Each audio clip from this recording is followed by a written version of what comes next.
Nathan, Lucas, and Jenna had always shared a hunger for the unknown. Their bond was formed in college, where weekend hikes and spontaneous road trips had cemented their friendship. Now in their late 20s, and slowly being consumed by the grind of adult life, they craved one last untamed adventure. So they planned it. A journey from Calgary to Dawson City, Yukon. 3 days. No highways, no technology, except for a satellite phone. Just pure wilderness.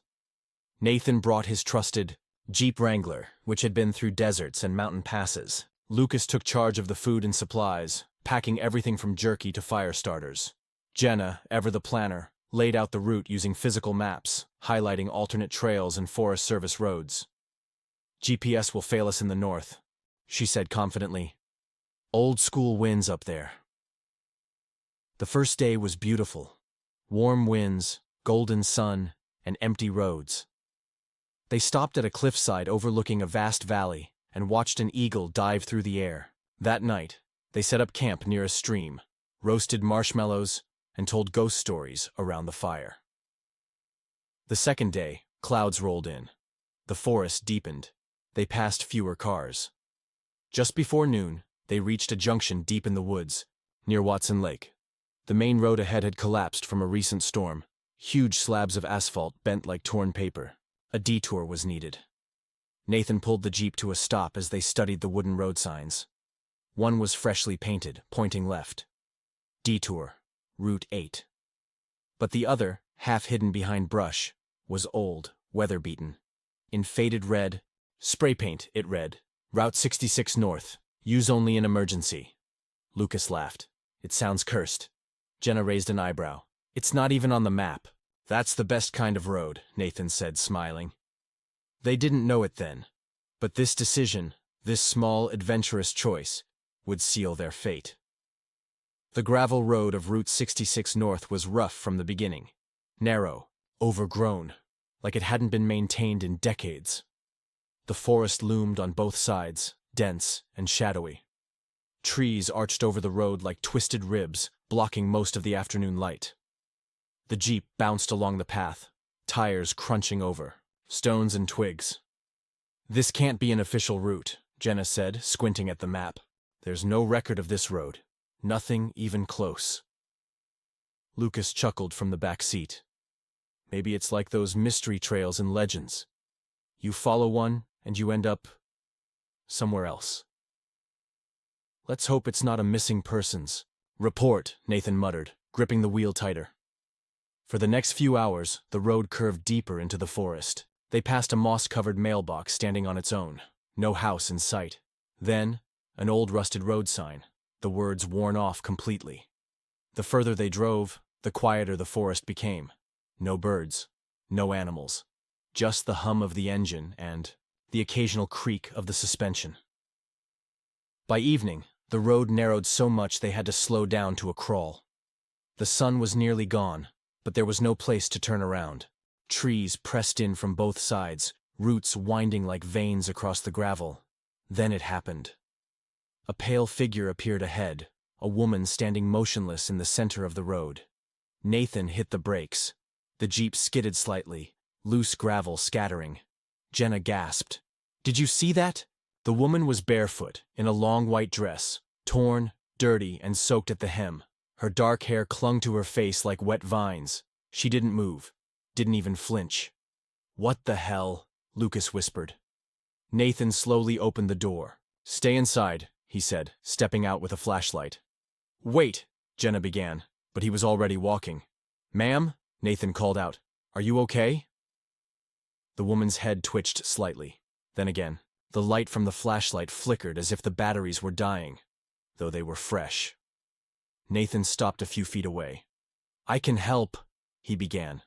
Suddenly she let out a bone-piercing shriek and bolted forward, sprinting toward him with impossible speed. Go! Nathan screamed, diving back into the Jeep as Lucas pulled the door shut.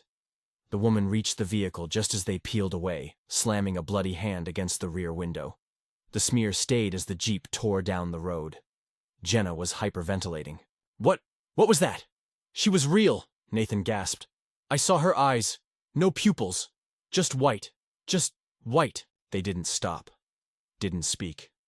Just drove. The forest grew darker around them, as if night had fallen instantly. Finally, they reached a small clearing, just enough space to stop. A wooden sign creaked in the wind nearby. Its letters faded completely. "We need to rest," Lucas said. "We can't keep going blindly."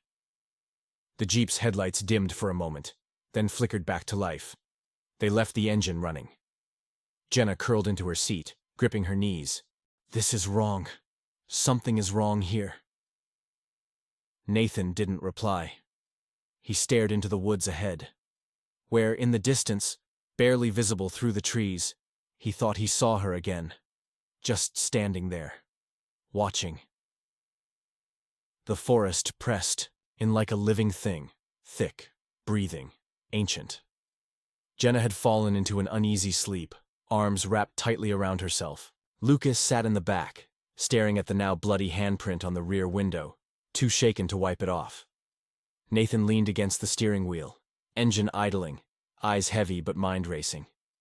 It was just after 2 a.m. when the satellite phone rang. They all jolted awake. Caller ID unknown. Nathan snatched it up. "Hello?" Static. Then a whisper. "Turn around." The voice was dry, genderless. It echoed like it was inside the Jeep. Then, silence. The screen went black, battery dead. But the phone had been fully charged. Lucas shook it. It just shut off. Nathan tried to start the Jeep again. The engine choked, coughed, then died completely. Then they saw it. Light. A wide, sudden beam sweeping through the trees, like a flashlight or a car's high beams. But the angle was wrong. It was coming from above, swaying side to side. No sound. No crunching branches. Just that unnatural light. Then came footsteps. Slow. Deliberate. Circling the Jeep. The three of them sat frozen, staring out into the night. Lucas whispered, "Is someone walking around us?" No reply. Jenna fumbled for her flashlight and flicked it on. The beam cut into the woods, illuminating twisted trunks and dense undergrowth. But no person. Then the Jeep rocked, just once, like something heavy had landed on the roof. They didn't move. Another sound. Scraping. Metal on metal. Jenna screamed as something dragged its nails across the roof from one side to the other. Nathan jammed the key in and turned it hard. Nothing. Then, a voice, this time from outside the Jeep. "You're here now." Jenna screamed again, burying her face. Suddenly, the Jeep roared back to life on its own. The headlights flared. The dashboard flickered wildly. The clock jumped forward 5 minutes, then 10, then an hour. Tout. 2:14. 3:27. They took off, flying down the narrow road, trees whipping past. The path was different now, more twisted, like it was moving beneath them. Lucas stared at the GPS tracker. "What the hell? It says we've driven in a circle. We're right where we started." Jenna turned her phone on. No service. But the date caught her eye. "Guys, it's August 13th now." "No way," Nathan said. "It was the 12th before we slept. We were only out for maybe an hour." Lucas checked his watch. "Same here. It says the 13th. "But we didn't sleep for a whole day," Jenna insisted. They fell into silence, confused, frightened. Then, a clearing opened up ahead. A gas station. Old. Rusted. The lights inside flickered, though there was no visible power line. They pulled in, tires crunching gravel. It looked deserted, but the door was open. Jenna stepped out slowly. "We need help. We need answers." Nathan followed. The inside of the station was like something from a museum. Everything decades old. A rotary phone, a rack of dust-covered maps, a cooler with glass bottles from another era, and a newspaper on the counter. The date? August 12th, 1976. Lucas picked it up, hands trembling. Then Jenna froze. On the wall was a bulletin board of missing persons. Polaroid photos. Black and white. 3 young people. One looked exactly like Lucas. down to the scar. Above his eyebrow, Nathan reached for the photo. Below it, handwritten in fading ink. Last seen, Route 66 North. The door behind them creaked. They spun around. No one there. Suddenly, the lights went out. A whisper passed through the dark. "You shouldn't have come." They fled the building, heart pounding. But when they got outside, the Jeep was gone. Only tire tracks in the dirt, leading back into the woods, like it had driven off by itself. "No. No, no, no," Nathan muttered, spinning in circles, trying to make sense of it. "We left the keys inside." Lucas backed away from the gas station, his face pale. "This place isn't real. We're not supposed to be here." "Where the hell are we?" Jenna shouted. That's when they noticed it. The sky. It wasn't night anymore, but it wasn't day either. A pale gray light hovered above the trees, casting long, motionless shadows. The sun, if it existed, didn't move. There was no wind, no birds, no bugs. The world was paused. Time was broken. They followed the tire marks, hoping maybe the Jeep had rolled down the slope, or something, had driven it. As they walked deeper into the woods, the sounds began.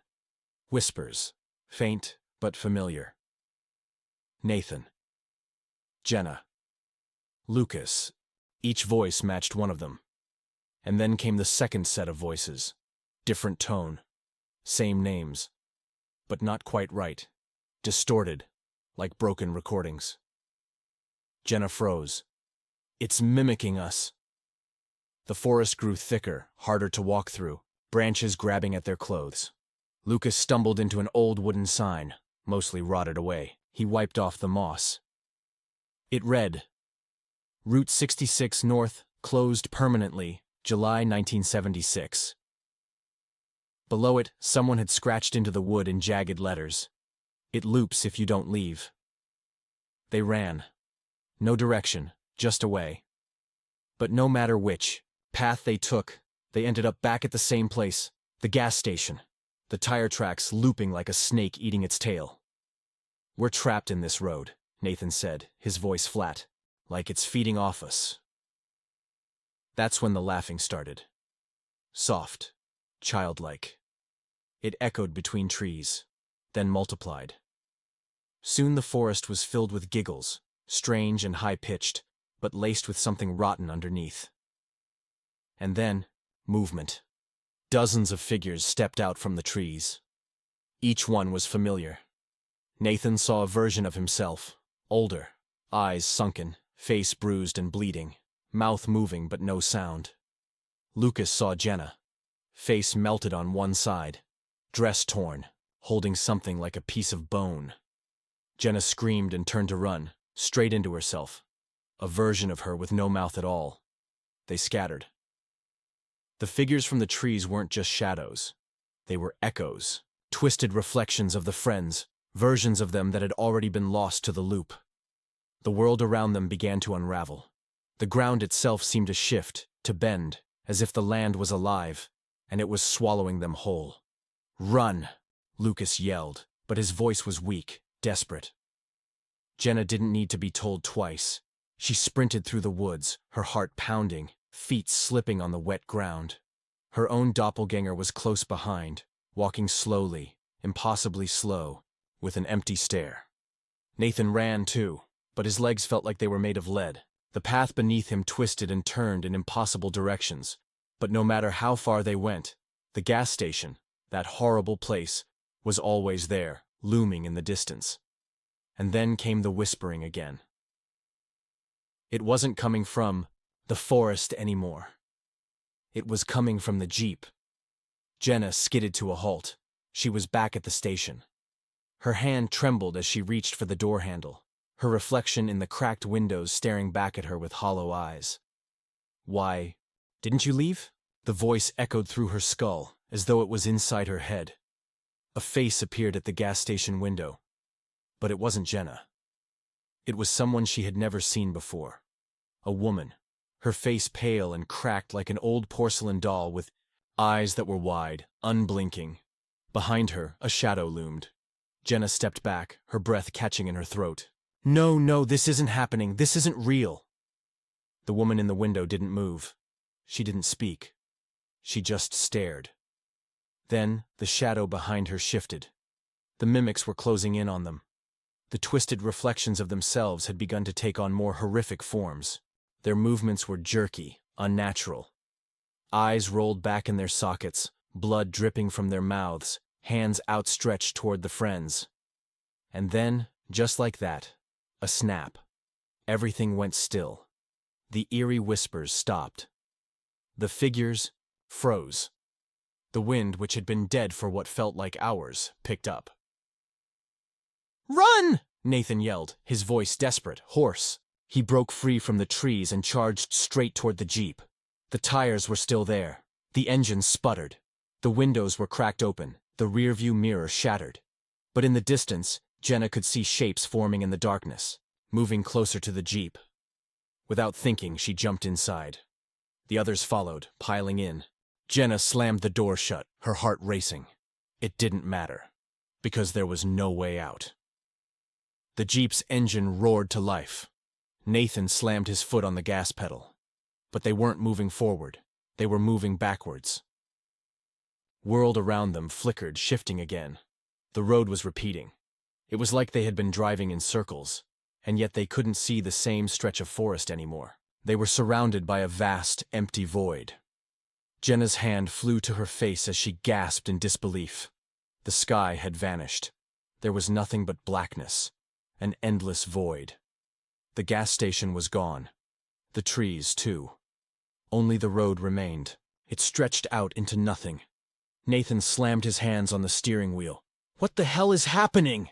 His voice was panicked. And then the whispering returned. "You're still here." The voice, deep and insistent, slithered into their ears. Jenna screamed as she turned around, and in the back seat, Lucas was gone. Just an empty seat. But there were no footprints in the dust. There was only the sound of breathing, in the air. They were not alone. As Nathan drove forward, the world around them seemed to crumble. The road became barren, a twisted trail leading into a black abyss. The Jeep, too, was a mere shadow of its former self. The tires were flat, the headlights flickering like dying stars. Then, in the distance, a figure appeared. It was Lucas. Or, rather, it looked like him. The clothes, the posture, everything about him was identical, except for one detail. His eyes were black. Pure black. Jenna's voice cracked as she whispered, "No, it's not him. That's not him." The Lucas doppelganger tilted his head. "Turn around," the voice hissed. A bone-chilling cold swept through the car. Jenna and Nathan looked at each other. The Jeep's engine sputtered. The dashboard flickered. The headlights cast long, distorted shadows. There was no turning back. The road ahead grew darker and more twisted. The world was breaking down, unraveling, piece by piece. The landscape around them was nothing but dust and shadows. And then, the voice. The one they had been hearing all along. But now, it was louder. "You should have turned around," it whispered. But it wasn't just whispering now. It was screaming. Suddenly, everything stopped. Time. The Jeep. The voices. The world. Jenna blinked. When she opened her eyes again, she was sitting in the back seat of the Jeep. Lucas was there. And Nathan, too. But there was something wrong. The world was still. The trees were frozen. The sky pitch black. Then Jenna realized her fingers were cold, stiff. Her eyes began to adjust. She was staring into the same gas station window. But this time, she didn't see herself. She saw them. She saw their pictures, as they were now. Below them, the headline read, "3 Friends Lost Forever, Route 66 North. Last seen on August 12, 1976. The newspaper was torn. The date was frozen. You should have turned around.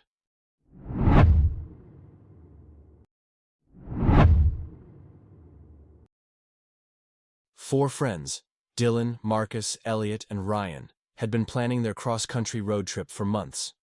It was meant to be their final adventure together before adult life scattered them in different directions. Jobs, relationships, responsibilities, all were waiting back home. This trip, from Vancouver to Calgary, was their pact, a last taste of freedom before the world changed. They loaded up Ryan's old SUV, affectionately nicknamed the Tank, with sleeping bags, portable stoves, a Bluetooth speaker, and enough junk food to power a small army. The first few days passed in a blur of laughter, shared playlists, and endless open road. They took photos at roadside diners with neon signs, hiked to hidden waterfalls, and even camped out by a lake under a sky full of stars. On the fourth day, after leaving a sleepy little town called 3 Rivers, the kind of place with one gas station and a diner that hadn't changed since the 60s, they decided to deviate from the plan. Dylan was the one holding the phone, scrolling through maps. "Hey," he said, leaning forward from the back seat. "Look at this road. Cuts through the valley and reconnects near the river. It's scenic." "Is it paved?" Ryan asked, eyeing the gas gauge. "Because I'm not dragging us through another mud pit." Elliot leaned in. "It says Black Hollow Road. Kinda cool name, actually." Marcus smirked. "Sounds haunted." "You'd love that, wouldn't you?" Dylan chuckled. "Let's just check it out. If it's sketchy, we turn around." Ryan hesitated. The sun was beginning to dip low behind the trees, casting long, golden fingers across the dashboard. "All right, but if I hit one more pothole, you're buying the next tank of gas." They turned onto Black Hollow Road. The pavement ended quickly. The narrow gravel road wound tightly between towering pines and moss-draped maples. The farther they drove, the quieter it became. The trees pressed in, blocking out the sky. Even the bugs seemed to vanish. The only sound was the crunch of tires, on gravel, and the occasional squeak of the suspension. "We should be coming up on a clearing," Dylan said, squinting at the screen. "GPS is... Wait, it's gone. No signal." "Of course it is," Marcus muttered. "Classic horror movie setup." Despite the jokes, a strange stillness had taken over the car.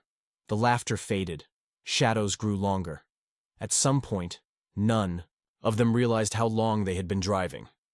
Then, just ahead, a figure. A woman, standing in the middle of the road. Ryan slammed the brakes. Tires screeched. Gravel scattered. The woman didn't move. She stood motionless, her figure dim in the dying light. She wore a long dress, faded and stained, with a twisted spiral symbol near the hem. Her hair hung over her face like wet ropes. One arm dangled awkwardly, as if dislocated. No one spoke. Finally, Marcus whispered, "Guys, what the hell is she doing?" "She might be hurt," Dylan said, unbuckling.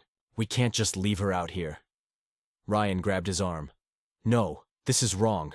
People don't stand in the road like that. Not this far out." But Dylan was already opening the door. He stepped out, the gravel crunching beneath his boots. The woman didn't move. "Hello? Are you okay?" he called. Still nothing. Her head gave a single, sharp twitch. Then another, more violent. Suddenly, she let out a shriek that cut through the silence like a razor and bolted toward him. "Go!" Dylan screamed as he dove back into the car. Ryan slammed the gas. The SUV shot forward, narrowly missing the woman as she lunged. Her hand slapped the back window, smearing something dark. They didn't stop. The car sped down the winding forest road, its tires skidding dangerously near the edge of the gravel shoulder. No one spoke at first, too stunned, too rattled to process what had just happened. "She hit the window," Elliot finally said, his voice barely above a whisper. "Her hand. There was blood." "It wasn't blood," Dylan said, clutching his chest. "It was thicker, like tar." "No way that was a real person," Marcus muttered. "Nobody moves like that. Did you see how fast she came at you?" "She screamed like she wasn't even human," Ryan added, gripping the wheel with white knuckles. "What the hell was that?" They drove in silence for what felt like forever. The narrow road continued with no sign of civilization. No lights, No signs, no end. Eventually, the trees thinned slightly, revealing an old wooden sign half buried in moss. Maple Hollow Rest Area. 2 kilometers. Ryan didn't slow down. We'll stop there, regroup, get our heads straight. A couple minutes later, the road opened into a gravel lot. A weathered rest stop sat under a flickering yellow lamp. It was small. A single covered bench, a rusted vending machine that buzzed erratically, and a garbage bin overflowing with damp trash. The boys got out slowly, each scanning the tree line like they expected something to burst through at any moment. "I need a smoke," Marcus said, already lighting one with trembling hands. Dylan sat on the bench, still shaking. He couldn't stop picturing the woman's face, or what little of it he had seen. The brief glimpse through her matted hair showed skin pale and rubbery, lips pulled too far back, and eyes that weren't entirely human. "I swear she was waiting for us," he said. "She wasn't lost, she wasn't hurt. She was just standing there, like she knew we were coming." "Don't say that," Elliot said, looking up. "Just don't." It was then he noticed something carved into the wood of the bench. A spiral, jagged and crude, but unmistakable, just like the one on her dress. "Guys, look at this." They all gathered around. The symbol had been etched into the bench, and under it, someone had scratched a word. Return. A cold wind blew through the trees, rustling leaves that had no right to move. Ryan's phone buzzed suddenly. He pulled it out, expecting no signal. But something was there. New notification. Photo saved. He hadn't taken any photos. He opened the gallery and froze. The screen showed a blurry image taken from the back seat of the car. The timestamp said it was from 10 minutes ago. In the photo, Dylan was sitting beside Marcus, but in the space between them, there was a face. Pale. Twisted. Peeking from the darkness behind them. Everyone backed away instinctively, the air around them thick with dread. Then, the car alarm went off. They rushed back. All 4 doors were wide open. The inside of the SUV had been soaked. Seats were wet, dashboard smeared with muddy prints. The back window, the same one she had, touched. It was cracked. "I locked the doors," Ryan said. "I'm sure I did." "Dylan," Elliot said suddenly. "What's the date?" "What?" "Check your phone. What's the date?" Dylan's hands shook as he looked. "July 2nd. Marcus looked at his watch. "No way. It was June 30th when we left Three Rivers. That was this morning." But every phone, every watch, now showed the same date, July 2nd. "We lost 2 days," Ryan whispered. "How the hell do we lose 2 days?" No one had an answer. That night, they didn't sleep. They sat in the car, lights off, eyes wide, waiting for something, anything, to come for them. And it did. Not loudly, not all at once, but in whispers, faint voices from the forest, soft tapping on the glass, a shape moving just beyond, the edge of the flickering lamplight, never fully stepping into view, just watching. The first rays of dawn did little to ease the tension. Their faces were pale, eyes ringed in red from a sleepless night filled with whispers, shadows, and the constant fear of seeing her again. "I'm driving," Marcus said firmly, grabbing the keys from Ryan. "We're getting out of this valley." They piled into the SUV, which still smelled of damp earth and mold.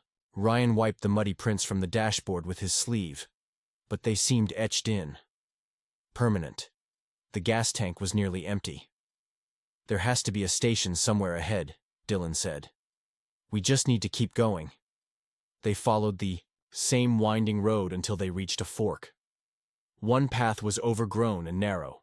The other seemed freshly paved, cutting straight through the forest. "That wasn't there yesterday," Elliot said. "It's probably new," Marcus muttered, already, turning onto it. But within minutes, they were back at the rest stop. Same broken vending machine, same bench, same flickering light. They all sat in stunned silence. "No. No. No." "We went straight," Ryan said. I didn't turn. How did we come back here? They tried again, this time choosing the overgrown path. Same result. Back at the rest stop. They were trapped. There has to be a way out, Dylan said. We'll follow the sun, walk if we have to. I'm not staying here another night, Elliot said. We walk. They packed their essentials, food, water, flashlights, and locked the SUV. Before they left, Ryan glanced back at the bench. The symbol had changed. Now, instead of return, it read, remain. They hiked for hours, following the sun's path. But the deeper they went, the more distorted the woods became. Trees bent in impossible ways. The sky darkened suddenly, like clouds had rolled in. But there were no clouds. In the silence, the forest began to pulse. The wind came in waves, rhythmic and unnatural. Do you hear that? Dylan asked, stopping. A faint humming, low and wet, vibrated through the air. They walked faster. Eventually, they came across a wooden structure, deep in the woods, an old ranger cabin. Its windows were shattered. The front door hung ajar. Shelter, Marcus said. We can rest here. Inside, the place was cold, covered in leaves and moss. A dusty calendar hung on the wall. July 1998. Same date as the article at the gas station. Ryan opened a drawer and froze. Inside was a set of Polaroid photos. He pulled them out one by one. In the first, 4 young men stood beside a car. The next showed them standing by a rest stop. The third, in a forest, one pointing at something in the distance. The fourth photo showed 4 graves. Elliot leaned in. Those guys, they look just like us. Maybe it's just a coincidence, Dylan whispered. But then Marcus picked up something from the corner. A backpack, with his name stitched on the inside. His own backpack. The one he'd lost as a kid during a camping trip. Same color. Same worn strap. This isn't possible. Suddenly, from behind the cabin, came a thud. Then a second.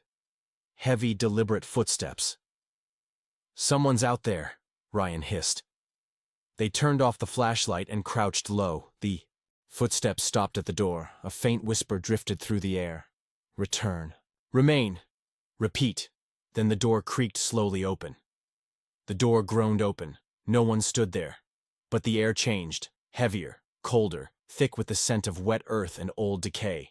Shut it. Shut the damn door, Elliot whispered. Ryan crept forward and pushed it shut, but it wouldn't latch. It kept swinging open, no matter how hard he tried. Marcus took the dusty chair and wedged it under the doorknob. It stayed, for now. They stood in silence for a long time, listening. No more footsteps. Then Dylan spoke. That voice. It said, return, remain, repeat. Maybe it's not just a warning. Maybe it's a command, Marcus added, his voice barely above a whisper. Or a curse, Elliot muttered. Ryan looked at the dusty Polaroids again. Guys, we need to figure out what this place is. If someone, or something, trapped people here before, there must be a way out. They split up to search the cabin. In the back room, Dylan found a journal, half-burned, pages brittle, with age. He flipped through the pages carefully. Most of it was gibberish, scribbles, rants, but one entry stood out. She appears when time fractures. Do not follow her eyes. If you speak her name, the woods will take you. The road is the bait, the cabin is the cage, the symbol binds. You must break the pattern or stay forever. Time fractures? Dylan read aloud. Like the date. Changing on our phones? Elliot asked. Marcus nodded slowly. So this whole place, it's like a loop. The road, the rest stop, the forest. It's all part of a trap. Then something slammed against the cabin wall. Hard. A loud crack. They rushed to the front room. The chair had been thrown across the room. The door was wide open again. Outside, standing at the tree line, was the woman, still, silent.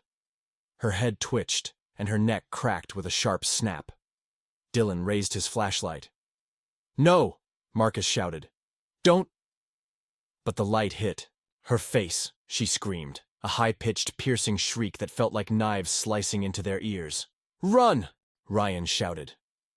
They bolted from the cabin and into the woods, not looking back. Behind them, the forest erupted into noise, branches snapping, leaves thrashing, her scream echoing everywhere. The trail twisted unnaturally. Paths they had come from were gone. The trees now formed walls, guiding them in a single direction. "This isn't real," Elliot gasped. "It's moving. The forest is moving." Finally, they broke through to another clearing. At the center stood something they hadn't seen before. A massive stone slab, ancient and cracked, with the same spiral symbol etched deep into its surface. "I think this is it," Dylan said. "The center of it all." Elliot knelt down. "There's something carved at the bottom." He read aloud. "Those who see the spiral see the truth. Break it and the cycle ends. Repeat it and you will remain." Suddenly, Ryan fell to his knees, clutching his head. "She's in my mind," he cried. "She's whispering. She wants me to follow." The ground shook. From the edge of the clearing, dozens of figures began to appear. Not just the woman, but others. Men, women, children. All with hollow eyes. All wearing tattered clothes, their skin pale and stretched tight. All bearing the spiral. Elliot screamed, "It's them! The lost ones! The others trapped here!" Dylan grabbed a rock and slammed it against the spiral on the stone. Crack. Again. Crack. The figures screamed in unison, shrill and inhuman. Marcus and Ryan joined him, striking the spiral over and over. The stone split. And in that instant, the clearing lit up with white light. Then, darkness. Silence. The white light faded. Slowly, the forest began to reassemble around them. The twisted trees no longer loomed but stood still, silent. The oppressive weight in the air lifted. Ryan groaned and sat up first. "Are we back?" The stone slab had shattered completely, broken into dust. The spiral symbol was gone. The clearing was empty. No figures, no woman. Just the four of them, breathing hard in the cool night air. Dylan checked his phone. July 1st. Elliot looked up. It was July 2nd before. "No. Look again," Dylan said.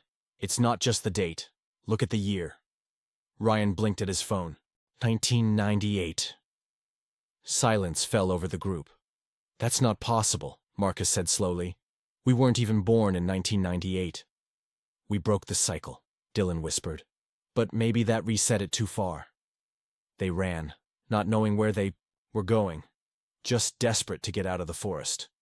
After what felt like hours, the road reappeared. The same cracked, winding path they had entered on. A pickup truck rumbled toward them. The driver, an older man with a thick beard, stopped and leaned out the window. "What the hell are you boys doing out here?" "Please," Marcus said, breathless. "We need help. We were camping. Got lost." The man studied them with narrowed eyes. "This road's been closed since '98. Haven't seen anyone use it in decades. You're lucky you didn't end up like those poor kids." Dylan stepped forward. "What kids?" "4 college students. Disappeared around here in July of '98. Never found their bodies. Only their car and a cabin burned to the ground." Ryan asked, "You said their car was found?" "Yeah. Rusted out wreck. License plates melted. Weird thing was, the inside of the windshield had handprints, like someone was trying to claw their way out." The man offered them a ride to the nearest police station, where they made up a story about getting lost on a hike. No one questioned it much. They were shaken, dehydrated, but unharmed. They returned home the next day. Phones started working again. The world went back to normal, for a while. But then the signs began. Ryan started waking up with soil under his fingernails. Marcus's dreams were filled with whispers, voices speaking backwards. Elliot's camera phone randomly snapped photos at night. Always the same image, trees, a spiral etched into the bark. And Dylan? Dylan stopped speaking entirely. One night, his parents found him in the garage, staring into the reflection of his car window, drawing spirals in the dust with his finger. He only said one thing before collapsing. "We never left.